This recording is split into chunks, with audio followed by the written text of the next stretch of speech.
Hi, my name is Margaret Feinberg, and if I had one message to give church leaders, it would simply be two words: thank you. Thank you for your faithful service. Thank you for loving the unlovable. Thank you for caring about those who no one else notices or cares for. Thank you for making so many sacrifices personally, relationally, financially, in thousands of little ways that no one will probably ever notice or thank you for. Thank you for responding to the whispers, the echoes, and the shouts of God in your life. Thank you. And on those mornings that you quietly wonder, does any of it make a difference? Know that you are not alone. I ask myself that question regularly. And sometimes in the silence that follows, I am gently reminded that what we do here will live beyond into eternity. So keep going, because I, for one, am rooting for you. Over the course of the last year, I've been on a spiritual adventure of sorts. I've spent time with a shepherdess in Oregon, a farmer in Nebraska, a beekeeper in Colorado, and a vintner in Napa Valley. With each of these individuals, I opened up the scripture and asked, how do you read these portions of scripture, not as a theologian, but in light of what you do every day? In other words, how does a shepherd read John 10 and Jesus' description of the Good Shepherd? What do the spiritual principles of reaping and sowing mean to a man whose livelihood is dependent on the land's annual harvest? How does a beekeeper interpret a land that is described as overflowing with milk and honey? And how does a vintner interpret Jesus' command to abide in the vine?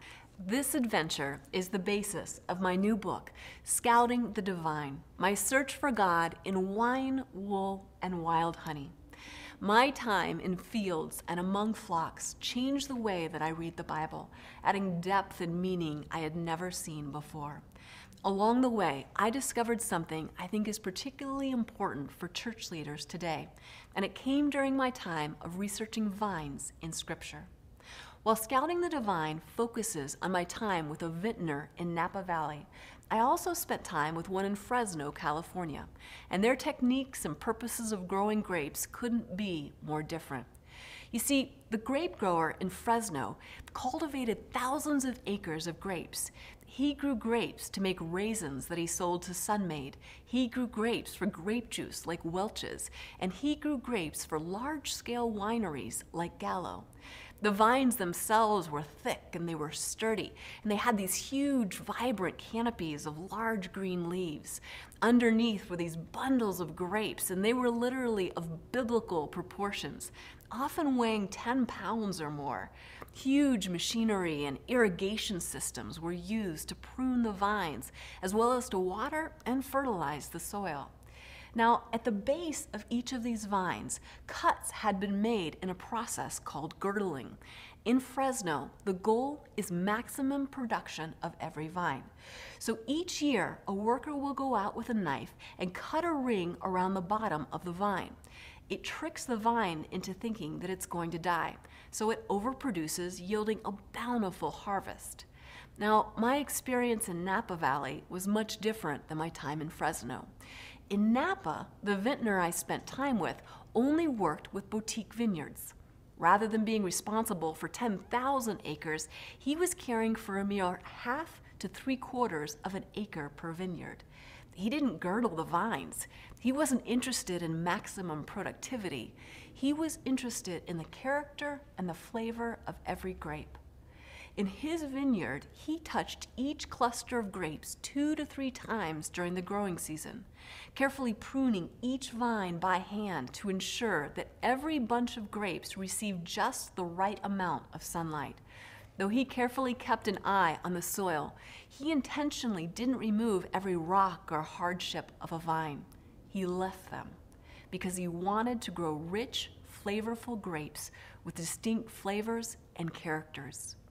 Both men are passionate about growing grapes.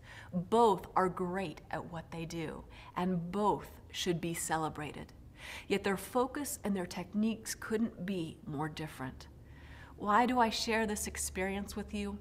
Because like viticulture, caring for God's people is truly a labor of love. And I don't know what type of vineyard God has planted you in and called you to cultivate. I don't know whether He's placed you in an area like Fresno where you will care for thousands and thousands of acres and the fruitfulness will be overwhelming at times, or whether He's called you to a place like Napa. Your acreage may be limited, but the depth and character and richness of your service and love are unmistakable. Wherever God has planted you, my prayer is that you thrive. May you bring in the harvest that God has called you to, remembering that whatever works in Fresno won't always work in Napa, and whatever works in Napa won't always work in Fresno, and that's okay. If you stay true to where God has called you and continue to trust the Master Vintner, He will yield a harvest through you. And I look forward to the day when we will celebrate together at the marriage supper of the Lamb. I would love to hear from you.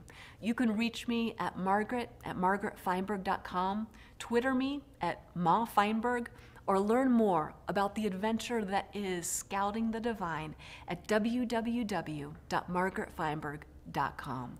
God go with you.